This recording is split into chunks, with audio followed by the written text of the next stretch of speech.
Hello students, good morning everyone. तो आज हम चैप्टर इलेक्ट्रोमैग्नेटिक इंडक्शन के लेक्चर नंबर 7 में कुछ इम्पोर्टेंट कंसेप्चुअल प्रॉब्लम्स को डिस्कस करेंगे। तो मैंने आपको इससे पहले जो आप 2 वीडियो देख चुके हो, उससे पहले वाले वीडियो में मैंने बताया था आपको कि डायरेक्शन से रिलेटेड जितने भी आपके क्वेश्चंस हैं वो मैं एक वीडियो में आपके सारे क्लियर आउट करने की कोशिश करूँगा, और कोशिश ही नहीं बल्कि सभी के 100% क्लियर करूँगा। तो आज ये वीडियो उन्हीं 10 क्वेश्चंस के ऊपर बनाए हैं मैंने, जिन सभी में कॉन्सेप्ट आपको यूज़ करना है, लेंज लॉ आपको अप्लाई करके दिखाना है और वहाँ पे डायरेक्शन का पता लगाना है। क्लियर है? तो इस वीडियो से आप ये मानिए कि इस चैप्टर में आपके डायरेक्शन से रिलेटेड अगर कोई प्रॉब्लम रह भी गई हो, कहीं पे थोड़ा बहुत भी कंफ्यूजन हो, तो सब क्लियर हो जाएंगे। सभी अपनी फेयर नोटबुक और पेन साथ में लेके बैठें, ठीक है। इस वीडियो के जस्ट नीचे जो आपको एक PDF फाइल नज़र आ रही है, इसी PDF को मैंने इमेज में भी कन्वर्ट करके डाल रखा है, क्योंकि कुछ बच्चों की प्रॉब्लम आती है कि PDF फाइल नहीं खुल रही, तो मैंने इसी को इमेज में बदल रखा है। बच्चे ऐसे ना सोचें कि ये 2-2 असाइनमेंट डाल दिए या 2-2 पेज डाल दिए क्वेश्चन के, ऐसा नहीं है। बस वो केवल और केवल इमेज देखोगे तो 2 हैं और PDF फाइल में आपके देखोगे तो 2 पेजेस हैं। वही चीज़ मैंने PDF को इमेज में कन्वर्ट करके डाल रखा है, ठीक है। तो 1 बाय 1 आप क्वेश्चन नोट करते जाइए। तो सबसे पहला काम आपका है कि आप फेयर नोटबुक में वीडियो देखने से पहले इसको नोट कर ले, है ना। यहीं पे वीडियो को पॉज करें, क्वेश्चन नंबर फर्स्ट अपना नोट कर ले, उसका डायग्राम आप ड्रॉ कर ले। डायग्राम ड्रॉ करते समय ये बिल्कुल अच्छे से ध्यान रखें कि आप कोई भी मिस्टेक उसमें ना करो। जिस तरह से मैंने ड्रॉ किया है एज इट इज़ इसी तरह से ड्रॉ करो, अदरवाइज़ कॉन्सेप्ट चेंज हो जाएगा, ठीक है। वो कॉन्सेप्ट जो हम यूज़ कर रहे हैं वो यूज़ नहीं हो पाएगा। एक क्वेश्चन नोट किया, उसको वहीं पे अब आ जाइए वीडियो के ऊपर, ठीक है। उसके बाद आपको कहना है वीडियो पे और उसका सॉल्यूशन देखना। तो हर क्वेश्चन में आपको ऐसा ही करना, पहले क्वेश्चन नोट करोगे, जैसे मैं बोलता हूँ अब क्वेश्चन नंबर 2 शुरू कर रहा हूँ, तो आप पॉज करके क्वेश्चन नंबर 2 यहाँ से नोट कर ले और फिर आप उस क्वेश्चन का सॉल्यूशन देखें। क्लियर है? तो फर्स्ट क्वेश्चन में कर रहा हूँ, तो यहीं पे वीडियो को पॉज करके पहले फर्स्ट क्वेश्चन को नोट कर लीजिए। नोट कर लिया सभी ने? चलिए अब इस क्वेश्चन को देखिए, पढ़िए क्या लिखा है। Predict polarity of the capacitor in the situation describe below. तो एक क्वेश्चन है जिसके अंदर इस तरह से आपका डायग्राम बना हुआ है। तो ये एक कैपेसिटर है, इस कैपेसिटर की ये प्लेट A और ये प्लेट B, एक बार मैग्नेट इधर है और इतनी ही दूरी पे एक बार मैग्नेट इधर है। ये साउथ पोल है, ये नॉर्थ पोल है, ये नॉर्थ पोल है और ये साउथ पोल है। इधर से ये इधर जा रहा है और इधर से ये इधर आ रहा है। ध्यान दीजिए, अब क्वेश्चन को बड़े अच्छे तरीके से आपको समझना है, बहुत ज़बरदस्त कॉन्सेप्ट इसमें यूज़ होगा। सबसे पहले आप जब आंसर इसका दोगे तो आपको बताना है, वह या तो पूछ लेगा कि अगर आप इस मैग्नेट की तरफ खड़े हो या इस मैग्नेट की तरफ। सपोज मैं इसको नाम दे देता हूँ P मैग्नेट और इसको नाम दे देता हूँ क्या हो कि मैग्नेट P की तरफ खड़े हो के आप देख रहे हो, यानी ऐसे खड़े हो के आप देख रहे हो, और फिर कह रहा है कि आप मैग्नेट क्यू की तरफ खड़े होकर देख रहे हो, तो A और B की पोलैरिटी क्या रहेगी, ये आपका कॉन्सेप्ट रहेगा। चलिए आप इधर खड़े हो जाइए, है ना। हम आंसर दे रहे हैं कि हम खड़े हैं क्यू की तरफ। कहाँ खड़े हैं? क्यू की तरफ है। और जब हम क्यू की तरफ खड़े हैं तो इस डायग्राम से ये चीज़ हम क्लियर कर रहे हैं या हमें लग रहा है कि कैपेसिटर आउटवर्ड है और ये जो आपके लूप है that is placed perpendicular to the plane of paper. यानी हमें ये साफ साफ देखो नज़र आ रहा है ना बिल्कुल अच्छे से कि आपकी जो ये लूप है, करंट लूप है, सॉरी ये कोई भी लूप है सिंपल कंडक्टिंग वायर की, वो ऐसे रखी है perpendicular to the plane of paper. और जब हम देख रहे हैं किस साइड में खड़े होके, क्या उस साइड में खड़े होके, तो हमें दिख रहा है कि जो ए बी कैपेसिटर है वो इसके आउटर एज के ऊपर आ रहा है। कहाँ पे आ रहा है? यहाँ पे। तो यहाँ ए और यहाँ बी देखते जाइए। और इधर है बाहर मैग्नेट, ये इसकी तरफ गया तो साउथ इसकी तरफ जाएगा, तो यहाँ पे क्या आएगी? साउथ पोलैरिटी आएगी। इसके ऊपर क्या आएगी? South polarity. वहीं आप उस तरफ चले जाइए, उस तरफ से क्या करोगे? उस मैग्नेट को इधर लेके आइए, तो इसके इस एज के ऊपर क्या आएगी? उधर से क्या आ रहा है? North pole. तो इधर क्या आएगी? North polarity. अब देखिए उधर खड़े होके अगर मैं देखूं तो नॉर्थ पोल से इधर और इधर नॉर्थ मतलब एंटी क्लॉकवाइज। इधर से देखूंगा तो उस साइड में जाके देखूंगा, पी की तरफ जाके देखूंगा तो यहाँ डायरेक्शन क्या नजर आई? एंटी क्लॉकवाइज नजर आई। और अगर इधर से देखूंगा तो इधर जा रहा है साउथ, तो यहाँ पे भी क्या बनेगा? साउथ। तो साउथ मीन्स क्लॉकवाइज डायरेक्शन। अब देखिए मेरे को तो परमानेंट कहाँ खड़ा होना है? क्यू की तरफ। इधर से मेरे को क्या नजर आई? Clockwise direction. तो वो जो उस साइड में जाके एंटी क्लॉकवाइज नजर आ रही थी वो भी इधर से क्या आएगी? क्लॉकवाइज। क्यों? क्योंकि वीवर कितने एंगल से चेंज हो गया? 180 डिग्री से। अगर वीवर 180 डिग्री से चेंज हो गया तो डायरेक्शंस क्या हो जाती हैं? अपोजिट। तो अब देखिए, अब आपका बिल्कुल क्लियर हो गया है। इसके ऊपर ऐसे खड़े होके और यहाँ से क्लॉकवाइज और एंटी क्लॉकवाइज बनाना शुरू कीजिए। एक जगह को ए मान लिया, एक जगह को बी मान लिया। क्लॉकवाइज डायरेक्शन यहाँ से आपको दिखना चाहिए, क्लॉकवाइज डायरेक्शन यहाँ से देखो तब। तो क्लॉकवाइज डायरेक्शन कुछ ऐसे होती है ना, ऐसे होती, देख पा रहे हो? तो देखिए यहाँ पे मैं कोशिश कर रहा हूँ आपका, ये है ना ए के ऊपर, ऐसा लग रहा है जैसे मेरा मार्कर ए के ऊपर है ना, ए के ऊपर। तो क्लॉकवाइज डायरेक्शन यही रहेगी, ऐसे ऐसे चल के आऊँगा, ऐसे यही रहेगी ना, ए के ऊपर देख पा रहे होगे मार्कर को, मार्कर को ए के ऊपर देख पा रहे हो, ऐसे करके ऐसे। तो ऊपर गया तो करंट की डायरेक्शन क्या हुई? इधर से देखो, अगर इसमें देखोगे तो आपको उल्टा नजर आएगा, एंटी क्लॉकवाइज। यहाँ से देख रहे थे हम तो, यहाँ से है ना, यहाँ से क्लॉकवाइज बना रहे थे ऐसे। तो ए के ऊपर क्या आया? पॉजिटिव। भाई डायरेक्शन इधर ध्यान दीजिए, ये था ए, ये था बी। इधर खड़े होके देखेंगे तो ऐसे घूमेगा, ऐसे देख पा रहे हो ना, ऐसे घूमेगा। अपने हाथ में नोटबुक लेके क्लियर कर सकते हो, ऊपर ए नीचे बी, ऐसे ये क्लॉकवाइज डायरेक्शन होगी। तो ए से बी की तरफ डायरेक्शन हो रही है, ऐसे घूम के ए से बी की तरफ डायरेक्शन हो रही है। That is it means A is positive and B is negative. A is positive and B is negative. Clear है? देखिए इस तरह के जो क्वेश्चन आते हैं, आपका कॉन्सेप्ट बिल्कुल क्लियर करना है। आपका खुद का तो कॉन्सेप्ट क्लियर होना चाहिए, और एग्जामिनर का माइंड भी आपका कॉन्सेप्ट कहाँ पे काम कर रहा है, आपका माइंड कहाँ काम कर रहा है, वहीं पे एग्जामिनर का माइंड भी आपको लेके आना पड़ेगा। आपको बताना पड़ेगा कि मेरे को तो ऐसा लग रहा है कि जब मैं क्यू की तरफ खड़ा हुआ तो ये जो ए बी कैपेसिटर है ना, ये आउटर एज के ऊपर दिख रहा है मेरे को, तो ठीक है। ऐसा बताने के बाद फिर बताओगे अगर ऐसा ही है तो ए के ऊपर पॉजिटिव और बी के ऊपर नेगेटिव है।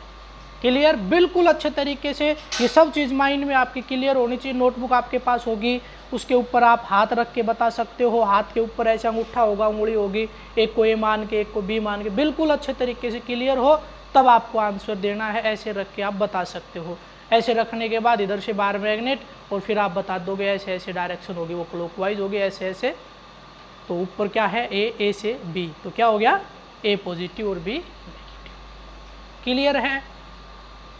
ऐसा ही आप इस तरफ खड़े होके भी कर सकते हो। ये आपके लिए टास्क रहेगी। अगर मैं पी की तरफ खड़ा होके देखूं तो क्या पोलैरिटी चेंज हो जाएगी? क्या पी की तरफ खड़ा होके देखूं तो क्या पोलैरिटी चेंज हो जाएगी? हाँ या ना? ये आंसर आपको देना है इसी क्वेश्चन के नीचे। इसी क्वेश्चन के नीचे पहले मैंने क्या कहाँ पे खड़ा होके देखा है? क्या पे? आप पी पे खड़े होके देखिए। अगर मैं करवा दूंगा तो फिर आपका कॉन्सेप्ट क्लियर, आप अप्लाई करना सीखोगे नहीं, आप याद ही कर लोगे कि ऐसा हो गया था, ऐसा हो गया था। इसलिए मैं छोड़ के चल रहा हूँ। किसी की कोई प्रॉब्लम हो तो आप ज़रूर मेरे से डिस्कस करें, और आंसर्स मेरे से ज़रूर शेयर करें with question and diagrams. Diagram के आंसर के भी डायग्राम बनाओगे, क्वेश्चन के भी डायग्राम बनाओगे, और सॉल्यूशन मेरे से ज़रूर शेयर करोगे। और मैं इसमें थोड़ा सा चेंजमेंट कर रहा हूँ। इसके लास्ट में क्या करना है मैंने बता दिया, क्यू की तरफ खड़ा होके मैंने किया तो ऐसा हुआ, तो आप इसका आंसर दीजिए कि अगर P की तरफ खड़े होकर देखेंगे तब क्या होगा। कहाँ से देखोगे, P की तरफ खड़े होकर तब। क्या वाला तो नोट करना ही करना है और P वाला आंसर आपको देना है। Clear. Question number second, question number second, pause कीजिए वीडियो को और नोट कर लीजिए।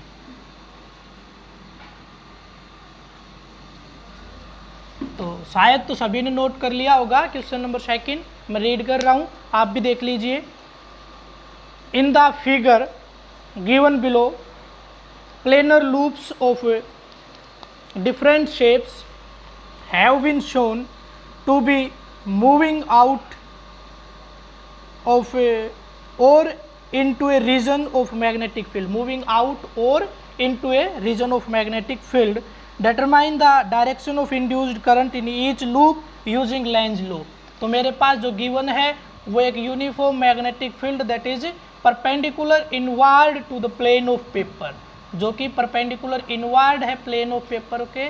ये सब चीज़ें आपकी डायग्राम को देखते ही क्लियर हो रही हैं कि डायरेक्शन मैग्नेटिक फील्ड की क्या है। वो मैं मान लेता हूँ कि ये मैग्नेटिक फील्ड है। Cross means perpendicular inward. तो इसने दो लूप बनाई हैं, एक लूप इधर बनाई है इसने, एक लूप ये, और ये कह रहा है कि ये अंदर की तरफ जाने लग रही है A B C।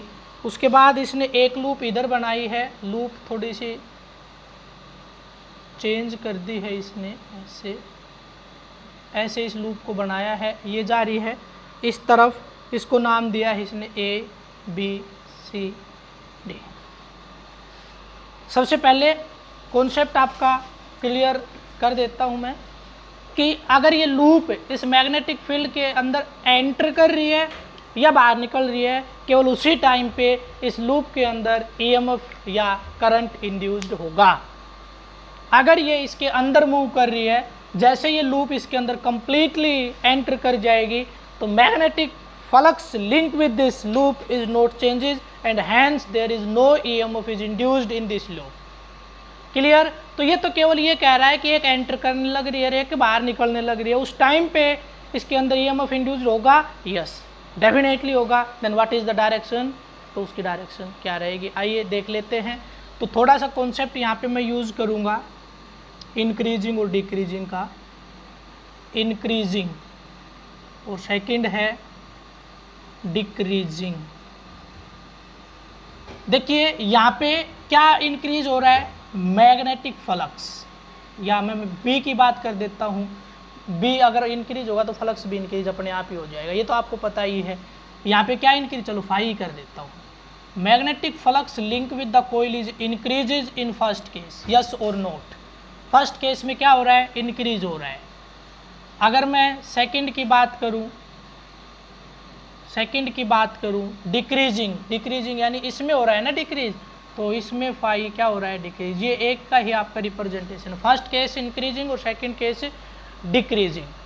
तो अब मेरे को ये बताइए, अगर इसका मैग्नेटिक फ्लक्स इंक्रीज हो रहा है, अगर इसका मैग्नेटिक फ्लक्स इंक्रीज हो रहा है तो इसके अंदर जो EMF होगा वो इसको डिक्रीज करने की कोशिश करेगा। किसको, जो इंक्रीजिंग मैग्नेटिक फ्लक्स है उसमें जो इंड्यूस्ड EMF है वो क्या करेगा, try to decrease is the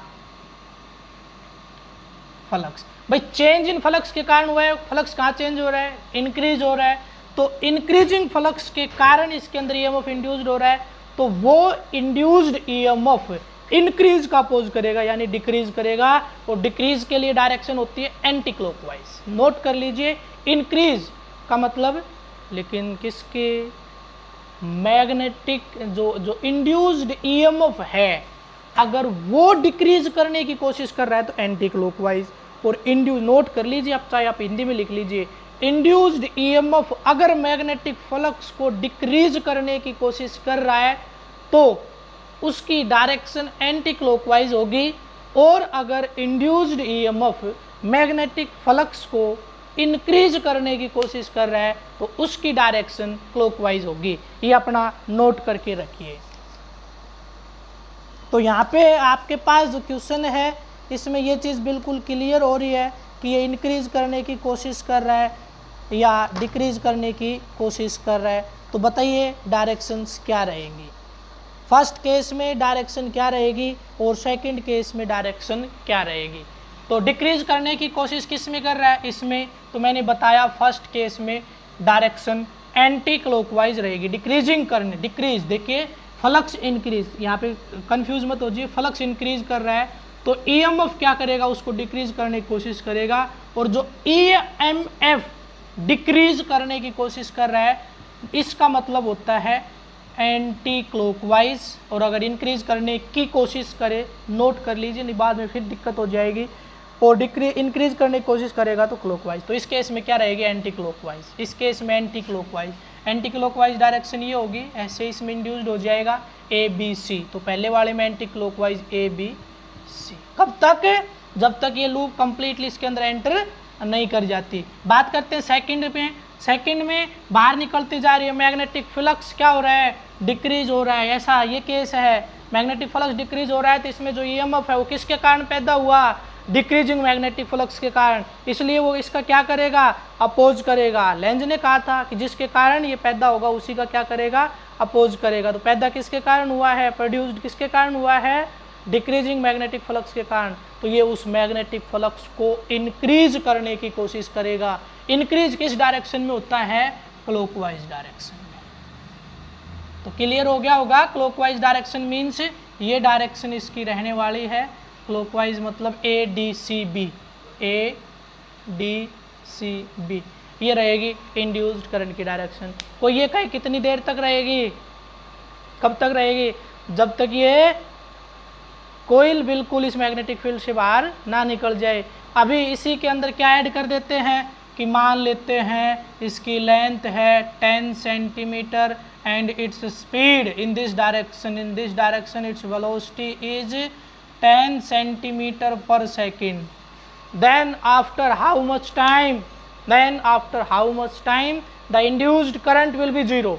तो इंड्यूस्ड करंट जीरो कितने टाइम के बाद हो जाएगा, बता दोगे, है ना। तो इसको क्रॉस करने में जितना टाइम लगेगा उतने टाइम के बाद इंड्यूस्ड करंट क्या हो जाएगा, zero. Next question number 3 note कर लीजिए, नोट कीजिए फटाफट अपनी फेयर नोटबुक में क्वेश्चन नंबर 3।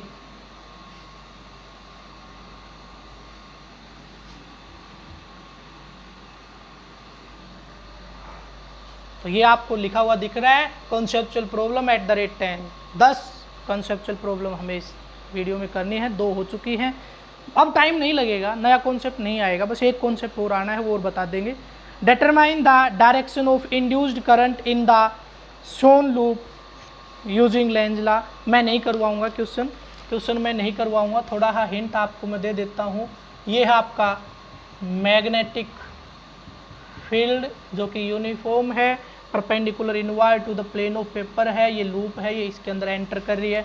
मेरे को नहीं पता डायरेक्शन क्लॉकवाइज होगी या एंटी क्लॉकवाइज, मेरे से आपको शेयर करना है। फेयर नोटबुक में हर एक बच्चे का आंसर मेरे पास आना चाहिए। किसी भी बच्चे का आंसर अगर नहीं आया तो अच्छी बात नहीं होगी। तो ये आपको पता ही, अच्छी बात नहीं होने का मतलब क्या है, तो पनिशमेंट मिल सकती है। ये तो सोच ही नहीं सकते कि ऐसा पॉसिबल नहीं है। हम किसी के भी घर आ सकते हैं, अप्रोक्सीमेटली सभी बच्चों के, अप्रोक्सीमेटली नहीं 100% सभी बच्चों के घर मेरे को भी पता है। और विजिट मेरी शुरू है मंडे से लेके और ट्यूसडे, वेडनेसडे, थर्सडे तक मैं जिस क्लास का इंचार्ज हूँ, चाहे कोई टीचर आओ चाहे ना हो, लेकिन मैं हर बच्चे के घर पहुँचूँगा। चाहे मेरी ड्यूटी उस गांव में लगी हो चाहे नहीं, लेकिन हर बच्चे के घर मेरे को ज़रूर पहुंचना एक बार चेकआउट करने के लिए, क्योंकि थोड़ा सा मेरे शक लग रहा है जो समर वैकेशंस में आपने असाइनमेंट किया था उसमें भी आपने गड़बड़ की है, वो भी पता करेंगे। और अब तक जो पढ़ा दिया उसमें से कुछ भी पूछा भी जा सकता है, और अगर आपकी कोई प्रॉब्लम होगी तो वो भी सोल्व करवाएंगे। तो देखिए ये आपको बताना है, सोल्व करके बताइए मेरे से। क्लियर है, जगह छोड़ दीजिए, ज़्यादा जगह आएगी नहीं। फिर नोटबुक में 2-3 लाइन पहले रफ में करके इसको रफ में करके, पहले का सेकंड पार्ट रफ में करके वो मेरे से चेक करवा के फिर फेयर में करने हैं। अगर आप 100% श्योर हो कि हमारा सही है तो आप डायरेक्ट फेयर में कर सकते हो। भाई जिसका कॉन्सेप्ट एक बार क्लियर होगा तो 100% श्योर ही होता है। तो क्वेश्चन नंबर 4 नोट कर लीजिए, क्वेश्चन नंबर 4 नोट कर लीजिए। तो कर लिया होगा सभी ने। तो क्वेश्चन नंबर 4 देख लीजिए अब। What is the direction of induced current in circular loop KLMN of radius R if the state wire PR carries, first part है इसका steady current of magnitude I, steady मतलब एक जैसा, ना बदलने वाला, ना इंक्रीज हो रहा ना डिक्रीज हो रहा, I एम्पियर करंट अगर फ्लो कर रहा हो तो। और उसके बाद सेकंड पार्ट है increasing current from P to R, increasing current from P to R। बहुत अच्छा क्वेश्चन है, increasing current from P to R। ये है आपके पास, ये P है इधर और ये R है और इधर है आपकी लूप। इसको नाम दे रखा है इसने ML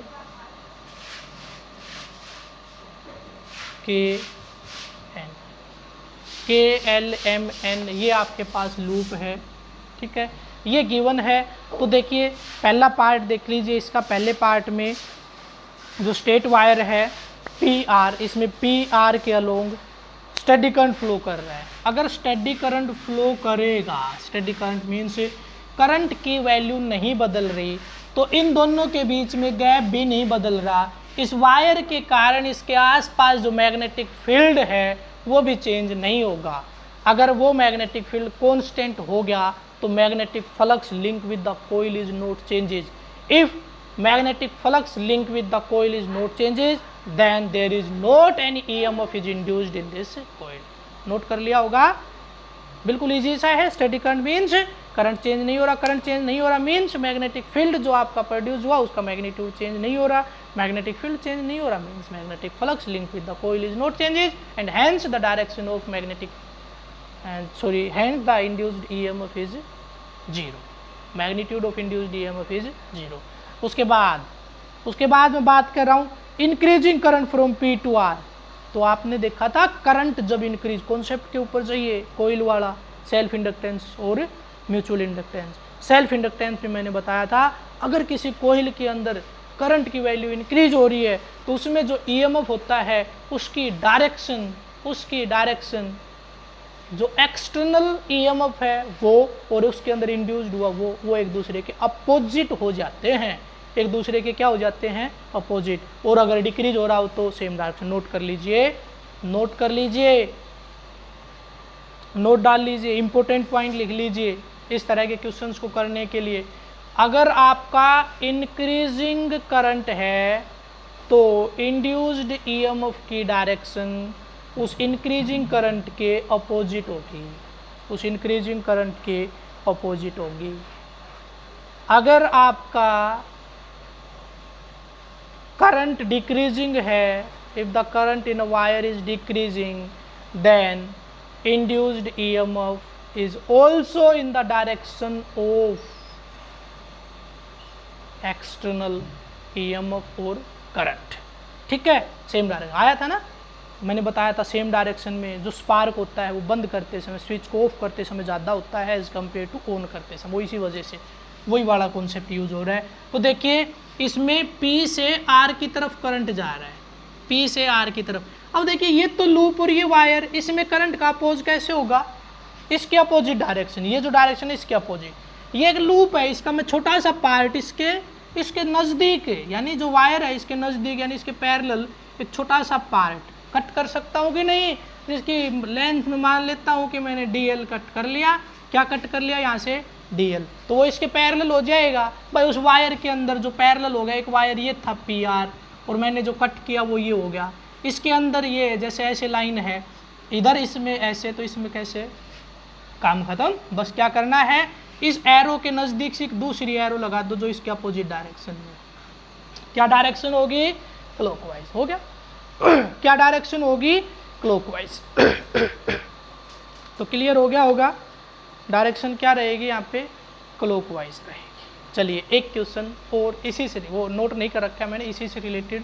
अगर यही डिक्रीजिंग होता तो, यही क्या होता तो डिक्रीजिंग, तो डिक्रीजिंग में क्या देता है, इसका साथ देता है, साथ देता है मतलब ये एरो इस डायरेक्शन में है तो ये भी इसी डायरेक्शन में हो जाती है ना। क्लियर है ना ये चीज़, हाँ नोट कर लीजिए पॉइंट में, क्वेश्चन का एक का ही आंसर लिख लीजिए।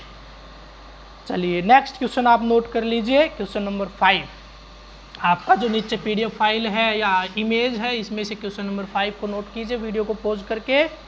कर लिया होगा। मैं एक बार रीड कर रहा हूँ क्वेश्चन को। A rectangular loop of wire is pulled to right away from the long straight wire through which a steady current I flows upward. Does the current induced in the loop flows in clockwise sense और anticlockwise sense. ये कह रहा है कि एक ये wire है जिसमें अपवर्ड डायरेक्शन में आई करंट फ्लो कर रहा है, और इधर है एक मेटालिक वायर की लूप। इस लूप को इससे दूर लेके जाया जा रहा है, दूर लेके जाया जा रहा है। क्या जो इसके अंदर मैग्नेट जो ईएमएफ है वो इंड्यूस्ड होगा, अगर होगा तो किस डायरेक्शन में होगा। ये तो डेफिनेट है कि होगा, लेकिन डायरेक्शन क्या रहेगी, डायरेक्शन क्या रहेगी, क्लॉकवाइज या एंटी क्लॉकवाइज, वो आपको बता देना है। तो बताइए क्या करें, बताइए क्या करें। सबसे पहले तो मेरे को ये बताइए कि ऐसे क्वेश्चन में ईएमएफ इंड्यूस्ड हो क्यों रहा है, ऐसे क्वेश्चन में ईएमएफ इंड्यूस्ड क्यों हो रहा है, ईएमएफ इंड्यूस्ड क्यों हो रहा है।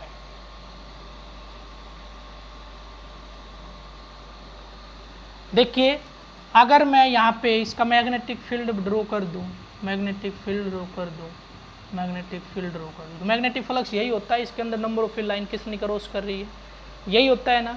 चलिए, अगर ये लूप आपकी दूर जाएगी, मान लीजिए लूप यहाँ से यहाँ आ गई, मेरे को ये बताइए क्या इस लूप का जो डार्क में दिख रही है इस लूप का, और जो डॉट डॉट में ये वाली लूप दिख रही है आपको, इसका मैग्नेटिक फ्लक्स सेम है? नहीं है ना, क्योंकि इसके अंदर मैग्नेटिक फील्ड लाइन ज़्यादा है, इसके अंदर क्या होगी, कम।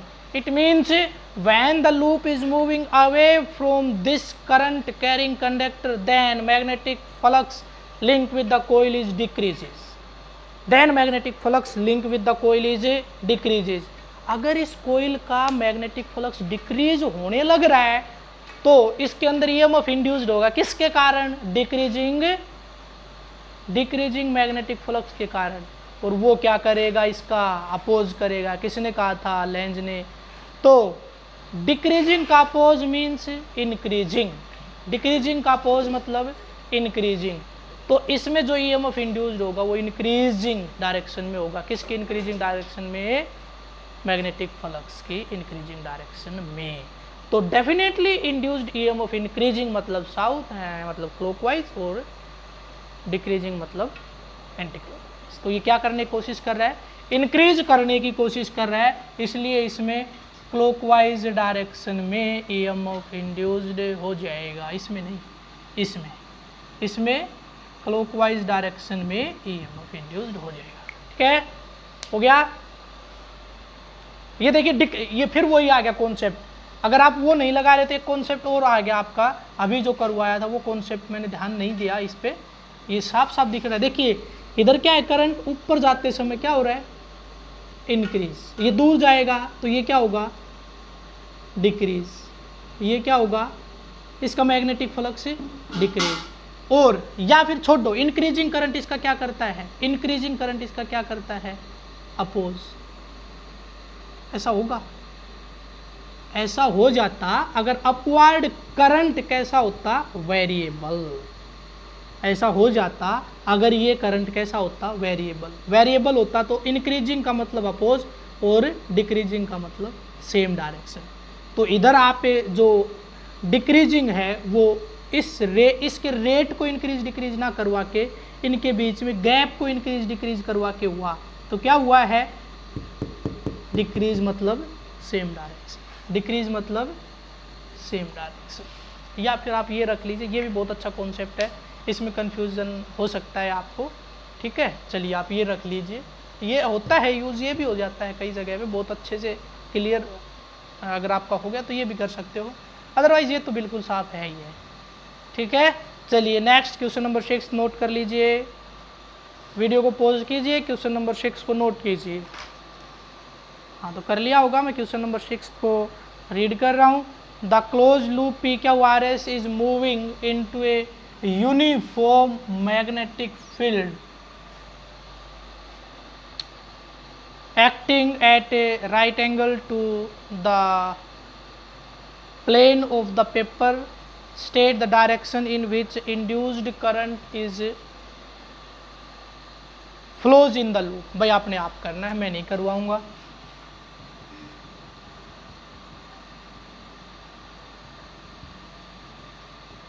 बस छोटा सा ही बना रहा हूँ, बस ये है ऐसा। भाई आपको पता ही है क्या होगा, डायरेक्शन बता देंगे ना, इसमें P Q R S direction along ऐसे बतानी है ना, क्लॉकवाइज एंटी क्लॉकवाइज आप पता कर लोगे और फिर वो क्लॉकवाइज इसके ऊपर ड्रॉ करके देखोगे तो फिर बताओगे पी क्यू आर एस है या पी एस आर क्यू है, ऐसे आपको बताना पड़ेगा। क्लियर है? मेरे से वेरीफाई जरूर करवा लें। नेक्स्ट बहुत ईजी सा क्वेश्चन है, नेक्स्ट क्वेश्चन नोट कर लीजिए, क्वेश्चन नंबर 7। क्वेश्चन नंबर 7 को नोट कर लीजिए। इधर एक मेटालिक लूप थ्रेड की हेल्प से यहाँ पे लटकाई गई है और इसके नज़दीक लेके आया जा रहा है north pole.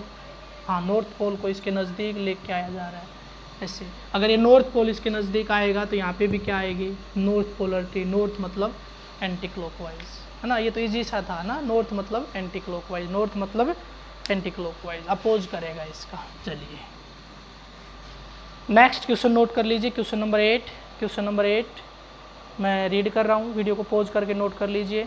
The electric current flowing in a wire in the direction B to A is decreasing.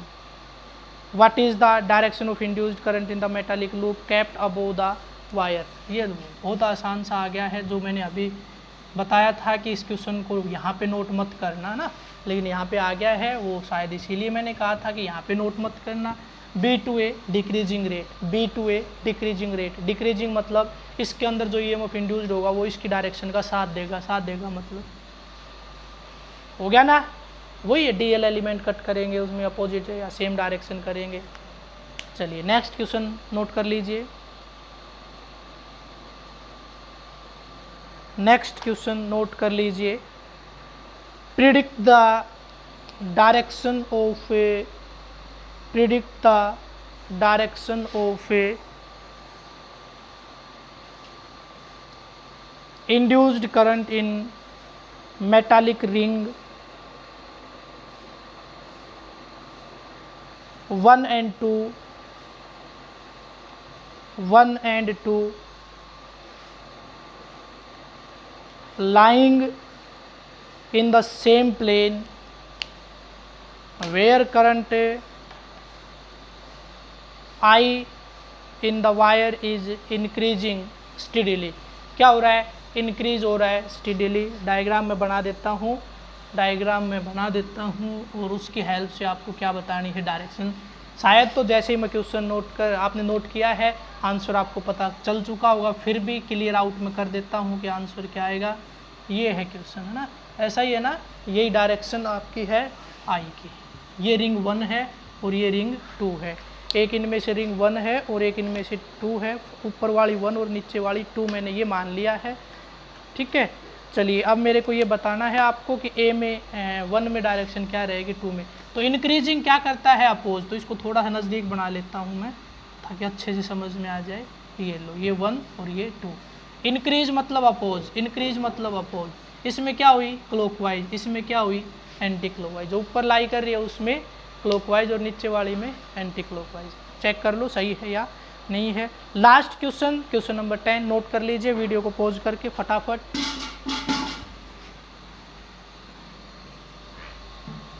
Question number 10 मैं एक बार रीड कर रहा हूँ। A bar magnet is moved, a bar magnet is moved in a direction, in a direction induced by an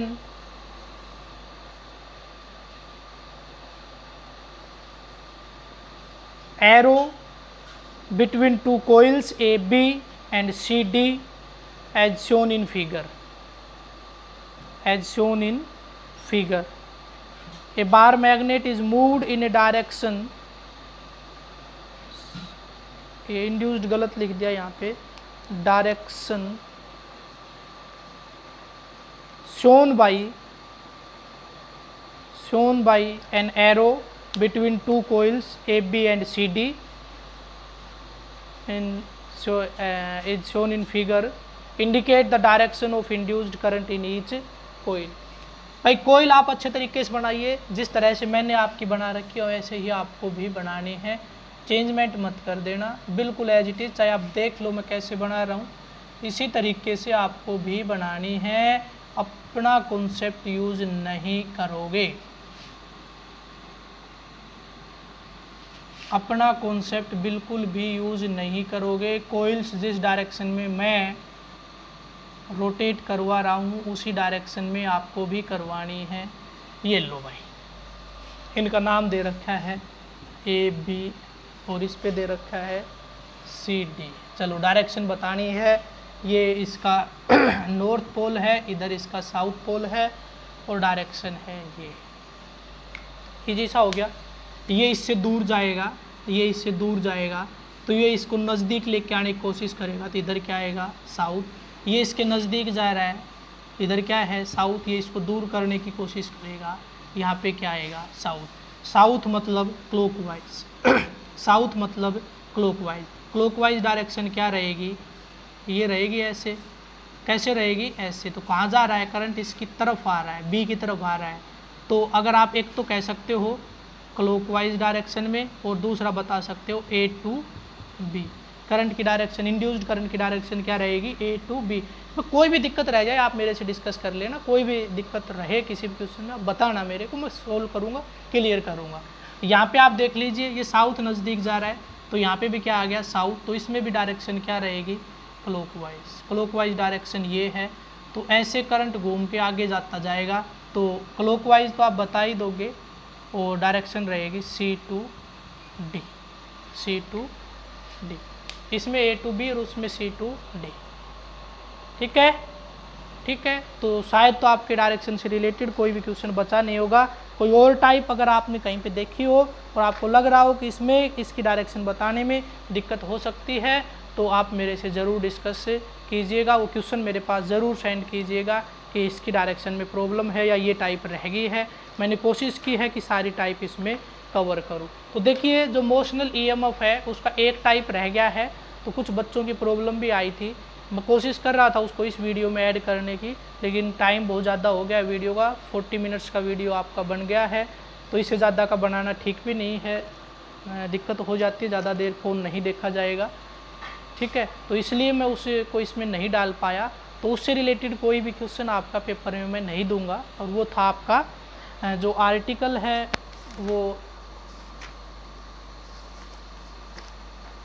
वो था आपका motional induced EMF in a conducting road rotated in magnetic field. एक conducting road अगर magnetic field में rotate कर रही हो तो मोशनल ईएमएफ कैसे हम निकालेंगे, उसका डेरिवेशन आपका रह गया है। थोड़ा सा कॉन्सेप्ट जो अब तक इंड्यूस्ड ईएमएफ पढ़े हैं उनसे थोड़ा सा अलग है, तो उसको मैं नेक्स्ट वीडियो में, यानी आपको संडे को टेस्ट के बाद, है ना, ये तो आपको पता ही है ना टेस्ट संडे को होने हैं। टाइम टेबल आपका मैंने डाल दिया है ऊपर, इस वीडियो से पहले आपका टाइम टेबल मैंने डाल रखा है, उसमें आप देख लीजिए। होने सारे संडे को हैं, टाइम आप इसमें देख लीजिए किसका किस टाइम पे होगा। शायद सबसे पहले फिजिक्स का होगा 8 AM पे शुरू हो जाएगा, होंगे सभी के ऑब्जेक्टिव। ठीक है, तो उसके लिए आप तैयार रहें और टॉपिक भी वही आएंगे जो समर वैकेशंस के बाद आपने कवर किए हैं। बाकी आप अपने टीचर से कंसर्न कर सकते हो कि कंफर्म कर लेना कि कौन सा टॉपिक नहीं आएगा या कौन से आएंगे। ठीक है, मेरा आएगा इलेक्ट्रोमैग्नेटिक इंडक्शन, मैंने आपका समर वैकेशंस के बाद शुरू किया है। तो यही चैप्टर में से जितना भी पार्ट हुआ है उसी में से MCQ टेस्ट आपका होगा, तो आप प्रिपेयर कर लीजिए। जहाँ तक आज हो गया यहाँ तक क्वेश्चन आएंगे, जहाँ तक आज हो गया यहाँ तक क्वेश्चन आएंगे। बीच में एक छोटा सा कॉन्सेप्ट छूटा है, वो क्या है, induced EMF in a conducting road rotating in magnetic field. ठीक है, वो कॉन्सेप्ट छोड़ के बाकी सारे कॉन्सेप्ट हो चुके हैं, उनको आप कवर कीजिए। तो आज के वीडियो में इतना ही, थैंक्स।